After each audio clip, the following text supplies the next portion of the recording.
Setiap tanggal 2 Mei, kita memperingati Hari Pendidikan Nasional yang diambil dari hari kelahiran Ki Hajar Dewantara. Melalui pendidikan, Ki Hajar berjuang melawan penjajah Belanda. Seperti apa ceritanya? Ayo teman-teman, kita simak bersama. Ki Hajar Dewantara terlahir dengan nama Raden Mas Suwardi Suryaningrat pada tanggal 2 Mei 1889. Ia dibesarkan dalam lingkungan Keraton Pakualam di Yogyakarta. Ki Hajar sempat kuliah di Stovia atau Sekolah Dokter Pribumi.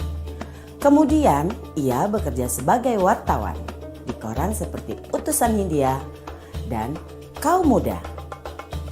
Sejak muda, Ki Hajar berani menentang pemerintah kolonial Belanda.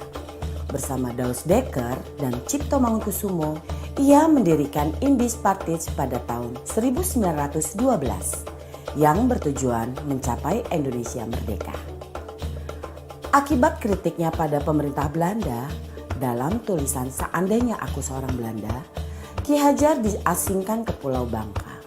Daus Dekker dan Cipto Mangunkusumo membela sahabat mereka, sehingga akhirnya 3 serangkai ini diasingkan bersama-sama ke negeri Belanda. Masa pengasingan di Belanda dimanfaatkan Ki Hajar untuk mendalami dunia pendidikan dan pengajaran. Pada tahun 1919, Ki Hajar kembali ke tanah air dan terus mengkritik pemerintahan kolonial Belanda lewat tulisan-tulisannya. Akibatnya, ia pun sering keluar masuk penjara. Tanggal 3 Juli 1922, Ki Hajar mendirikan lembaga pendidikan taman siswa di Yogyakarta. Sejak saat itu, Suwardi Suryaningrat memakai nama Ki Hajar Dewantara. Anak-anak dari semua kalangan, baik ningrat maupun rakyat biasa, bisa bersekolah di taman siswa. Perguruan ini memiliki semboyan Ing Ngarso Sung Tulodo, Ing Madyo Mangunkarso, Tutwuri Handayani. Artinya, di depan memberi contoh, di tengah membangun semangat, dan di belakang memberi dorongan. Prinsip ini berlaku untuk semua pamong atau guru dan murid di taman siswa. Setelah Indonesia merdeka, Presiden Soekarno mengangkat Ki Hajar sebagai Menteri Pendidikan pertama. Semboyan Tutwuri Handayani pun hingga kini tetap dipakai dalam dunia pendidikan Indonesia. Bapak Ibu calon guru penggerak telah menyimak video profil sejarah Bapak Pendidikan Nasional kita Ki Hajar Dewantara. Pada kesempatan ini, izinkan saya untuk memaparkan refleksi saya terkait pemikiran Ki Hajar Dewantara untuk membuat kita lebih memahami impian besar beliau untuk membawa anak Indonesia mencapai kemerdekaan belajar. Ada 2 hal yang ingin saya sampaikan di sini. Pertama, beliau berkata bahwa pendidikan adalah tempat persemaian benih-benih kebudayaan. Pada hal ini, Ki Hajar membuat sebuah koneksi 2 hal yang tidak terpisahkan antara pendidikan dan kebudayaan. 2 hal ini adalah satu kesatuan. Menurut Ki Hajar, untuk mencapai kebudayaan yang kita mimpikan, peradaban bangsa yang kita cita-citakan, pendidikan adalah fondasinya. Atau dengan bahasanya Ki Hajar adalah tempat persemaian benih-benih kebudayaan. Dengan kata lain, pekerjaan yang kita lakukan di pendidikan bukan saja pekerjaan untuk anak bersekolah, ujian hasilnya baik, dan lain sebagainya, tapi adalah pekerjaan untuk menjemput kebudayaan yang kita cita-citakan. Dengan kata lain, ini adalah pekerjaan untuk membentuk peradaban. Jadi ini peran yang sangat penting antara pendidikan dan kebudayaan. Dua-duanya adalah satu ikatan yang tidak bisa dilepaskan. Yang kedua, inti dari filsafat Ki Hajar Dewantara itu adalah perubahan. Dalam hal ini, bagi saya, analogi yang tepat untuk filsafat Ki Hajar Dewantara itu adalah seperti tata surya. Selalu bergerak, selalu tidak pernah berhenti dari waktu ke waktu, dia tidak pernah statis. Karena itu, bagi Ki Hajar, kebudayaan tidak boleh statis, harus terus bergerak. Dalam upaya pemeliharaan kebudayaan, bagi Ki Hajar, itu harus terus bergerak sesuai dengan kodrat alam dan kodrat zamannya. Jika kebudayaan itu terisolasi, kebudayaan itu akan menuju kehancuran. Pendidikan pun juga sama, tidak boleh statis. Pendidikan harus terus berubah, menjawab tuntutan zamannya. Karena sepertinya kalau dalam tata surya itu, kalau Bapak Ibu bayangkan, kalau planet itu berhenti bergerak, statis dia, itu akan terjadi sebuah chaos, sebuah kekacauan. Dan itulah yang dilihat oleh Ki Hajar bahwa semuanya itu harus terus bergerak dan bergerak, tidak pernah berhenti. Artinya perubahan adalah hal yang kekal, yang harus terus terjadi.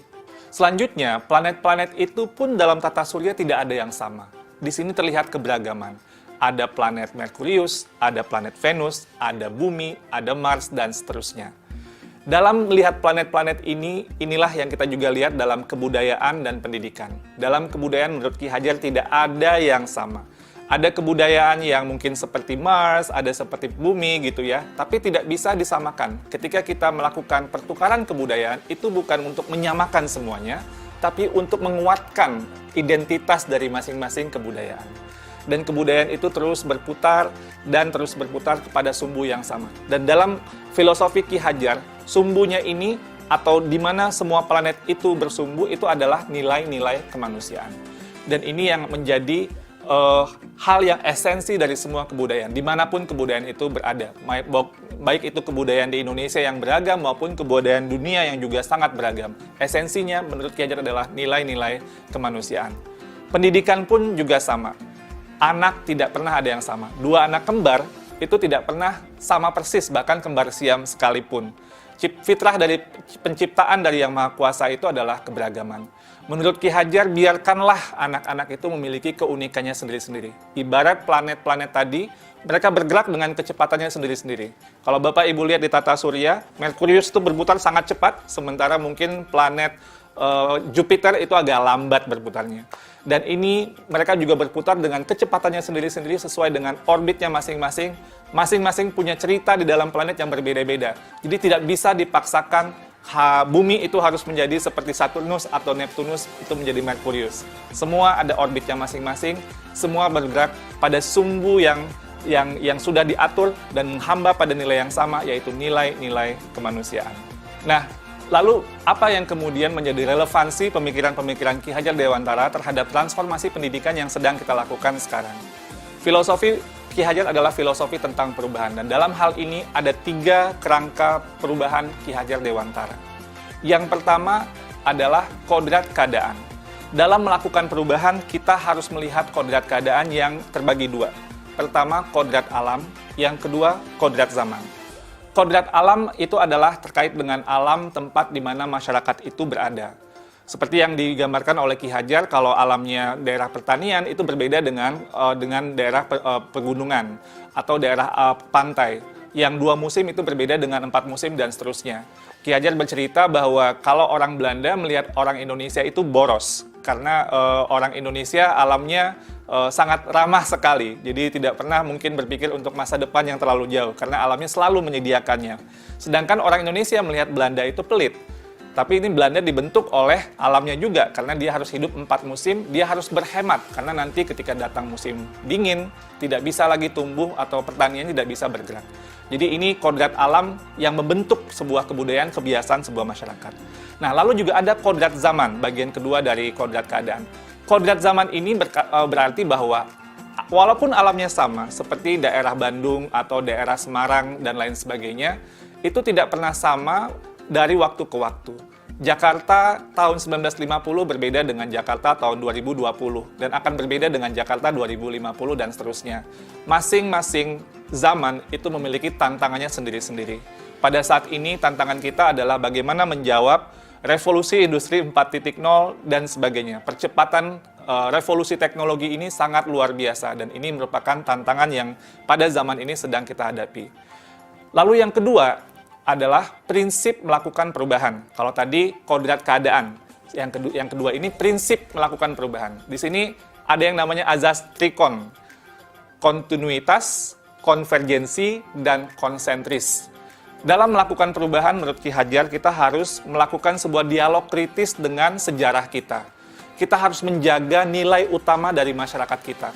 Harus berakar pada identitas utama dari sebuah masyarakat. Jadi walaupun perubahan itu menjawab kodrat zaman, tapi nilai esensi budaya masyarakat itu harus tetap dipegang. Tapi juga harus ada dialog kritis sehingga bisa terus berubah. Jadi kontinuitas ini bisa terjaga dengan baik. Yang kedua, harus konvergensi. Maksudnya apa? Perubahan-perubahan yang kita lakukan itu harus menuju pada suatu titik yang memperkuat nilai-nilai kemanusiaan. Jadi, dalam konteks konvergensi ini, pendidikan itu harus memanusiakan dan memperkuat kemanusiaan kita. Yang ketiga, konsentris. Jadi, walaupun menuju pada nilai-nilai yang sama gitu, sumbu yang sama, tapi kita tetap harus menghargai keragaman yang ada. Karena kalau konsentris itu ibarat planet tadi, dia berputar sesuai dengan sumbunya, sesuai dengan orbitnya. Tidak bisa dicampur-campurkan. Karena itu, pendidikan itu harus menghargai keunikan. Karena itu juga, pendidikan itu harus memerdekakan. Biarkanlah masing-masing berputar pada sumbunya, beredar sesuai dengan orbitnya.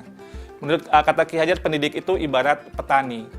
Petani itu dia bercocok tanam, dia memiliki banyak sekali misalnya bibit. Ada bibit padi, ada bibit jagung, ada bibit kedelai. Yang padi, tumbuhkanlah dia sebagai padi. Jangan menumbuhkan padi itu berharap menjadi jagung. Tidak akan pernah menjadi seperti itu. Dan jangan pula memelihara jagung dengan ilmu memelihara padi, nggak jadi tumbuh kembangnya jagung itu. Jadi masing-masing itu sesuai dengan kodratnya, dan itulah keragaman yang dihadapi oleh para pendidik dalam konteks kehidupan sehari-hari. Lalu yang ketiga, apa yang berubah? Yang berubah di sini adalah budi pekerti. Maksudnya ini apa? Ada dua kata di sini. Ada budi, ada pekerti. Budi itu, menurut bahasa Ki Hajar itu ada 3 komponen, yaitu cipta, rasa, dan karsa. Cipta itu artinya pikiran, rasa itu perasaan, karsa itu adalah kemauan. Dan pekerti. Pekerti itu maksudnya tenaga atau raga. Dalam filosofi pendidikan Ki Hajar, ini harus seimbang terjadinya perubahan tersebut. Ada olah cipta, menajamkan pikiran, olah rasa, menghaluskan rasa, olah karsa, memperkuat kemauan, dan olahraga, menyehatkan jasmani. Sehingga pendidikan itu harus holistik, harus seimbang, tidak bisa timpang.